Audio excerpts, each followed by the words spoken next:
Assalamualaikum warahmatullahi wabarakatuh. Waalaikumsalam warahmatullahi wabarakatuh. Berjumpa kembali dengan kami Gerbang Pulau Madura. Saat ini kami berada di area pemakaman, area pesarian dari Raden Mas Bagus Aryo Monconegoro, tepatnya di Desa Martajesa, Kecamatan Kota Bangkalan, Kabupaten Bangkalan. Bersama saya ada Pak Diloing. Beliau adalah pemerhati sejarah.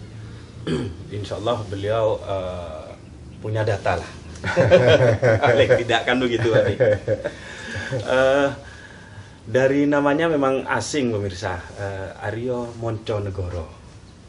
Asing bagi lidah orang Madura, juga mungkin telinga orang Madura, Pak D. Iya. Mungkin Pak D bisa menjelaskan siapa beliau, peran beliau, dan kenapa beliau ada di Madura. Iya. Kapan beliau masuk, misalnya seperti itu. Monggo, silakan Pak D.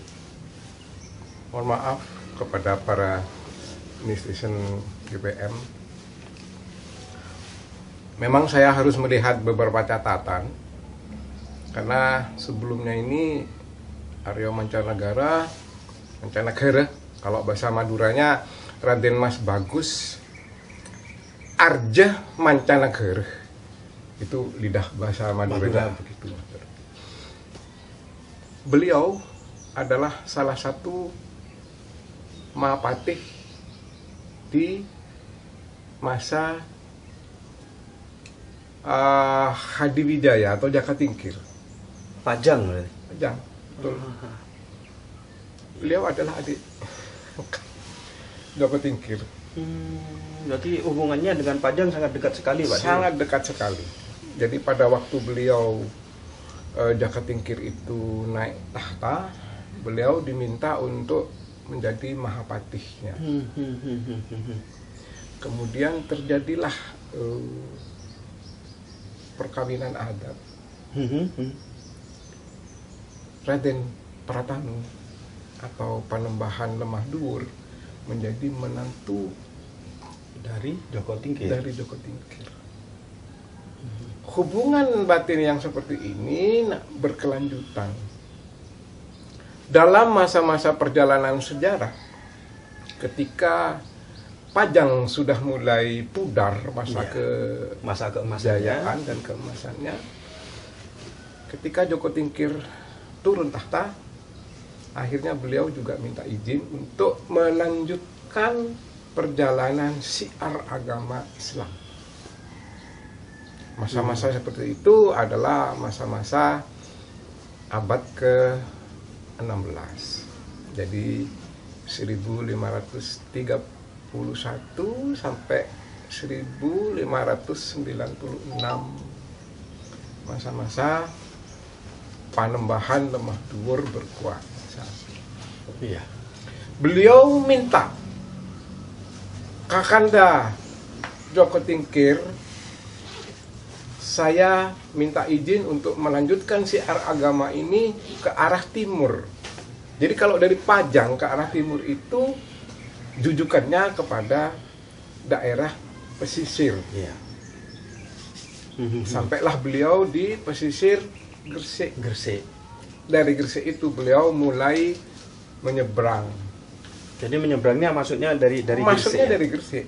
Kemana jujukannya? Kembali lagi kepada Sempilengan dan Tanjung Piring. Mendengar seperti itu, karena sebagai menantu dijemput beliau oleh Pratanu. Raden Pratanu. Akhirnya beliau diangkat sebagai ulama keraton di Arsbaya. Atas dasar kesepakatan bersama, beliau diberi wewenang untuk melanjutkan syiar agama ini ke daerah barat. Ini masa setelah Raden Jakandar. Raden Jakandar itu artinya Sunan Bangkalan itu jauh di atas seluruhnya, karena masanya masa Aryo Garibin. Iya.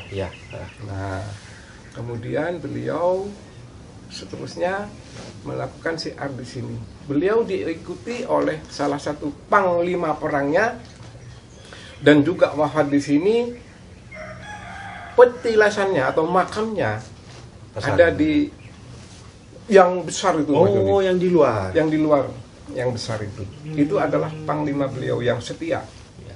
Artinya ketika beliau keluar dari Pajang, Betul. Melanjutkan apa namanya, Siarnya itu. beliau menanggalkan Badu sebagai pembesar Betul. pembesar keraton. Pajang, ya. Artinya sudah menyatu untuk Betul. menjadi apa ya, penyiar Siar agama. penyiar agama. Ya. Luar biasa, Pak De. Apakah setelah ke barat beliau memang langsung ke sini, ke Martajasa, atau sebelumnya ke tempat lain? Menurut beberapa catatan itu mereka memang ke arah barat.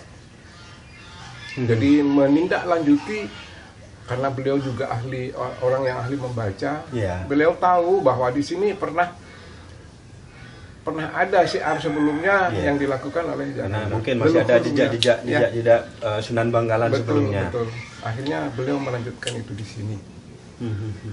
Nah, kenapa komplek ini, mohon maaf, ini sepertinya berbentuk candi, tembok, Oh, dikelilingi iya. tembok dan lain sebagainya. Sekalipun di sana itu astana para. Jangan lupa di sini juga ada makam atau astananya Iya. abahnya Syekhona Iya. Khalil. Memang satu komplek. Betul. Kemudian ada lagi di sebelah barat ini Sunan Mertoyoso. Sunan Mertoyoso. Sunan Mertoyoso. Gitu. Dan pemakaman pesarian beliau sendiri memang apa namanya, lekat sekali dengan nuansa-nuansa Jawa, Pak De. Betul. Seperti, saya melihat dari pintu masuk tadi seperti yang ada di Mogiri, apa namanya, Paduraksa. Paduraksa. Paduraksa. Ada berapa pintu di sini? 3-4 kalau tidak salah, termasuk yang pintu utama tadi, Pak De. Apa namanya? Setelah beliau pindah atau melanjutkan syiar agama Islam, tentunya beliau apa namanya, punya santri misalnya seperti itu.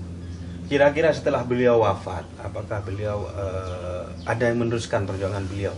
Kalau melihat masa setelah itu, Mhm.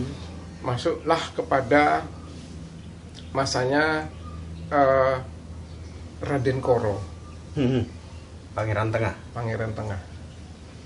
Raden Koro juga tidak lupa beliau didampingi oleh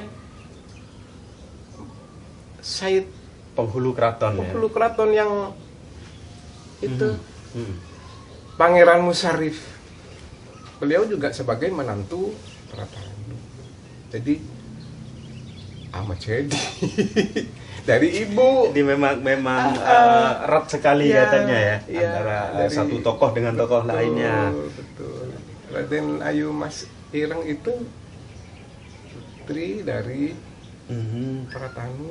Betul. Memang disebutkan di buku yang saya baca itu, memang disebutkan sedikit, tapi tentang beliau, tentang ya. Raden Aryo Monconegoro ini hanya menyebutkan, kalau tidak salah baca, saya menyebutkannya memang ada panglima atau satria mungkin yang dari Jawa. Ya. Disebutkan sedikit di situ. Disebutkan sedikit di Saya lupa halaman berapa itu. Lanjut tentang sejarah beliau, Pak Drik. Sampai saat ini apakah masih ada keturunan dari beliau? Kalau saya membaca itu lagi, setelah dari Cakraningrat pertama turun kepada Cakraningrat kedua. Masa-masa Cakraningrat kedua ini banyak sekali alim ulama. Di antaranya Rujuk Pasocen, Sunan Cendana, itu tidak akan jauh dari beliau ini karena erat sekali kaitannya dengan Sunan Giri. Iya. Kalau kita melihat bentuk dari Pusara beliau. pusara beliau, ini kan tidak jauh beda dengan yang di Makam Agung ya. Iya. Makam Agung, kemudian di Makam Agung, Astana Makam Air Agung Mata, Belega, Air Mata. di Makam Agung Belega, Betul. tidak ada seperti ini. Ya. Memang syarat pikiran luar biasa. Sudah berusia berapa abad? Ada, ya tinggal hitung aja. Kalau masa-masa itu adalah masa-masa tahun 1596, katakanlah sudah masuk abad 16. Iya. Sekarang sudah abad 21, 500 tahun. Sayang memang keterbatasan referensi mungkin Pak De ya, tentang perjuangan beliau dalam menyiarkan agama Islam, juga silsilah beliau. Betul, mungkin betul. Kita memang kekurangan referensi tentang itu. Mohon maaf pemirsa, barangkali nanti pemirsa bisa melengkapi Pak De ya. Betul. Tujuan kami hanya sebagai selain pecinta sejarah juga. Yang jelas di catatan Padang itu mesti ada. Pasti ada. Nama beliau, bahkan mungkin silsilah beliau. Iya. Ya barangkali pemirsa punya data-data lebih lengkap dari kami, bisa melengkapi nanti untuk sebagai warisan untuk anak cucu. Iya. Ada lagi yang mungkin yang mau ditambahin Pak Di? Sementara itu aja dulu. Saya nanti juga akan membuka catatan yang sudah disampaikan oleh Bangkalan Memori, yang sudah dipublish ya. Ya, dan sudah dipublish, di situ ada beberapa bagian bahkan yang menceritakan tentang keberadaan beliau. Tapi tidak menutup kemungkinan ada saran atau kritik nantinya. Betul. Tentang tayangan-tayangan ini. Ya. Gitu, itu yang diharapkan. Ya. Terima kasih Pak De atas penjelasannya singkat padat. Semoga pemirsa dapat melengkapi nantinya. Alhamdulillah. Semoga tayangan kali ini bisa bermanfaat. Amin. Memberi pencerahan kepada kita semua. Dan jangan lupa tetap mengikuti protokol kesehatan Pak De karena masih masa pandemi. Masih masa pandemi. Ini tetap dipakai di mana-mana. Ya. Jadi tidak hanya masih masa-masa sulit ini Pak De. Sekali lagi terima kasih Pak De atas penjelasannya. Pemirsa, kurang lebihnya mohon maaf. Wabillahi taufiq wal hidayah. Wassalamualaikum warahmatullahi wabarakatuh. Waalaikumsalam warahmatullahi wabarakatuh.